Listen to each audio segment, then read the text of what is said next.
অংশ। প্রথম অধ্যায়। কলির বিবরণ। মৈত্রের প্রার্থনানুসারে পরাশর কহিলেন, হে মৈত্রেয়!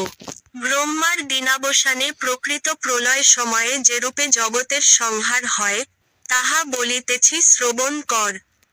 হে দ্বিজোত্তম! মানুষের 1 মাসে পিতৃগণের 1 দিবারাত্রি এবং মানুষের 1 বৎসরে দেবতাদের 1 দিবারাত্রি হয়। এই রূপে 4000 যুগে ব্রহ্মার 1 দিন হইয়া থাকে। সত্য, ত্রেতা, দাপর, কলি এই 4 যুগ। দিব্য 12 বৎসরে এই চতুর্যুগ হইয়া থাকে। কল্পের প্রথমে সত্যযুগ, শেষে কলিযুগ আর সমুদায়, চতুর্যুগ একই রূপ। সত্যযুগে রুক্ষ, সৃষ্টি ও কলিযুগে সংহার করেন। মৈত্রেয় কহিলেন, হে ভগবন! যখন 4 পোয়া পাপ হয় সেই কলিযুগের কথা বিস্তার করিয়া বলন। পরাশর কহিলেন, হে মৈত্রেয়!